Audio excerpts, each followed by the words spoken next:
Oh, sorry. I didn't see you there. Didn't see you there. Hold on, let me just pass this on to my friend. Welcome to CS61C Caches Part 1. Woo! Great to see you as always. Let's get right in. So we're first going to learn about something called the binary prefix. This is really important as you're learning about caches and as you're learning about how to work with 2 to the blank blank. What does that even mean? How to think about how many bits encode a certain space. All those things we'll learn in this next very short video. So let's go back in time. We had kilo, mega, giga, tera, peta, exa, zeta, yada. And these were commonly used to SI, Système International, I believe it's called, prefixes that we use for things. So if you had, I got a kilo. Oh, dude, I got a key. This is like Scarface. I got a key. If you got a key of something, that's a kilo. It's 1,000 of something. But in fact, people were using a kilo to describe powers of 2. You know, they had, you notice that the difference, there's a big difference between, only a very small difference between something, you know, here's base 10, a kilo of something, and this thing that we didn't have a name for. 1024, that's a little bit. But as you continue to grow, well, how about a mega? I got a mega something, it's 1,000,000, but you know, here is, you know, it started at 48,000. Now it's a little bit bigger than that. So, and as you continue to grow, notice that here, you're now off by a full, say, 20%. So there's an issue, and we never really had a solution to this.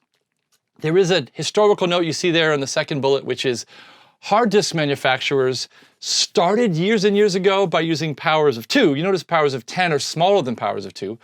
And so they'd say, you know, I have a hard drive that was a 10 meg hard drive. They used to be 2 to the 20 times 10. So that was 10 of mega, which is 2 to the 20 bytes. And they realized, wait, if we actually use the proper terminology, mega is 1,000,000, and 1,000,000 is smaller than this 2 to the 20. So they decided to then move to using that. So in fact, if you get a 10 meg drive, and nobody gets to, you know, 10 gig drive now, 10 terabyte drive, it's not the left column of powers of 2, it's the right column of powers of 10.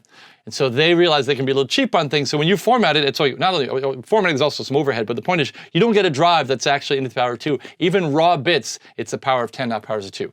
And we also use in networking, we use the base 10 for networking. So if I have a gigabit network, it is a 10 to the 9th bits per second. That's always been that way, and that's fine. So network transmission is base 10, hard drives are base 10, everything else, caches, memory, everything else is base 2.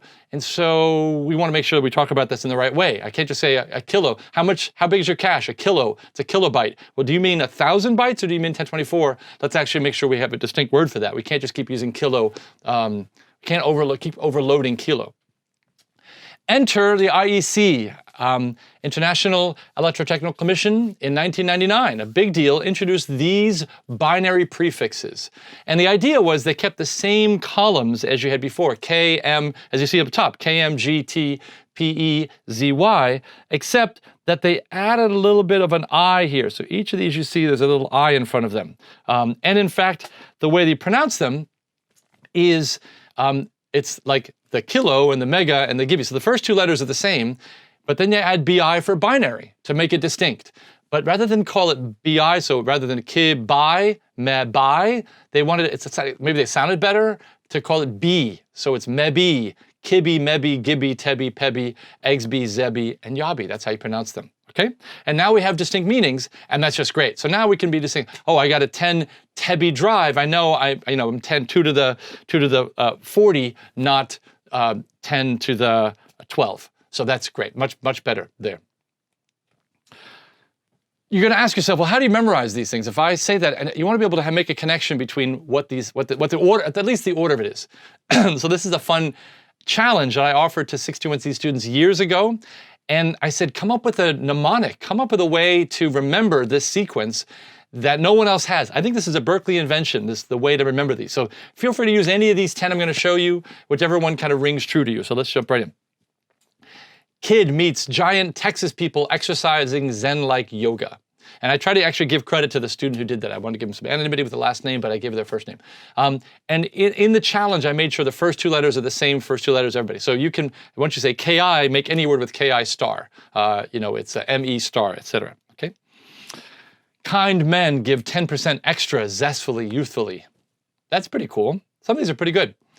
Kissing mentors gives testy, persistent extremists zealous youthfulness. Kindness means giving, teaching, permeating excess zeal yourself. I feel like connected to that one myself. Killing messengers, don't kill the messenger, right? Killing messengers gives terrible people exactly 0, yo. You have to do the hand. Yo, you do the hand. I hope this is the yo hand. I'm not giving some gang sign out there. Kindergarten means giving teachers perfect examples of zeal in youth. I love that. Kissing mediocre giraffes teaches people to expect 0 from you. Kinky mean girls teach people exciting Zen yoga.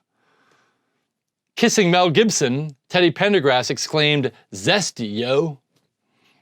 That's the one I remember, actually. When I'm thinking, is it ZY? I'll actually say that one. I'm revealing a little bit of my head here. I actually say that one when I try to remember it. Is it EZ? Is it EZY, EYZ? I use that one if I get stuck. And here's my favorite one. And this is not the one I use, but it's my favorite one. Kissing me gives 10% extra zeal in youth. So tell that to your friends. Tell their friends, not talking about kissing Dan, but kissing yourself. Hey, Ralph, what, Sue? Kissing me gives 10% extra zeal in youth. Woo! Okay. Anyway. Whatever you decide to use, pick one of these, make your own up, but remember this sequence. This year, all of our exams are going to be open book, but in the future, we might go back to closed book, and we'd like to be able to have you memorize this. So this is a good thing. Now, this is an important one. If I tell you 2 to the 34, how many bits would be needed to address 2 to the 34 different things? You remember that, 2 to the some number. How many bits is this? To encode n things, it's 2 to the n things to. I can encode. I'll start again. What is 2 to the 34? How many bits to address that?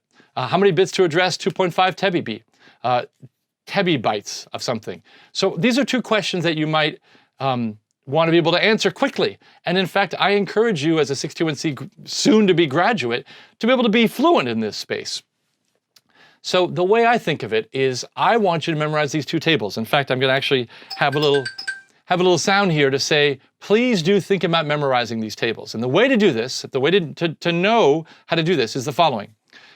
2 to the xy, x is the tens column and y is kind of the ones column. I start with the ones column. And it's really easy to memorize this one. Let me just grab. So you want to be memorizing this sequence right here. Okay? So 0, 1, 2, 4, 8, 16, 32, we're up 5 now, 6, 64, I'm not even looking, I'm closing my eyes, 64, 128, 256 is 8. That's another important one because 8 bits used to control 256 different color channels for a standard old school monitor, including the PPMs you worked with. If you did 61C this semester, when we did a assignment that had PPMs. 9, 5, 12, and then 10, well, 10 is the next one, okay? So that's all you gotta remember, so those 9. And then you go back to the kibby, mebby, gibby, tebi, pebi, exby, zebi, yabi, and you have that sequence, and that is the X, that's the tens column. So you hit very quickly, ready? 34. In my brain, I'm saying 4 is 16, okay? So you look at, I'm looking, 4 is 16, okay? 30s, well, the 30s is gibby, so I'd say 16 gibby. Did I get it right? I did, okay? That's pretty cool.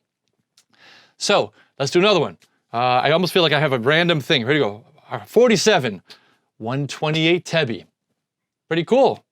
64, man, I got a 64-bit address space. How many bytes of memory can I access? 64, 16 exby. Wow, that's pretty cool. So continue to think about that. And now the reverse of that is the following. If I say I want to be able to address 2.5 tebibytes, well, how many is that? Well, what you do is you take 2.5 and you take the ceiling of that. What's the next biggest power of 2 above that? 2.5 is bigger than 2, so it'd be 4. So I'd say 4, that'd be 2.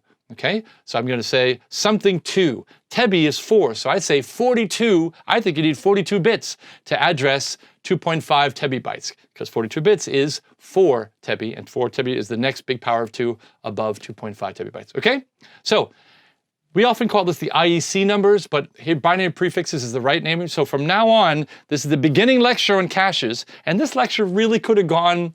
In fact, maybe I'm mookifying these lectures into small pieces. could have really gone the first lecture, because it would have been fun to have this, kind of be fluent about this from the beginning of the semester, but you don't really need it until caches, and so this is in the cache lecture. But I hope in the future, this lecture is in the front, and feel free to ignore this little bit about it if it actually is in the front, why we should move it, because it already is moved if we happen to do that. Okay, you didn't understand that, but it's fine. All right, we'll see you at the next lecture, and we'll learn more about caches. Thanks.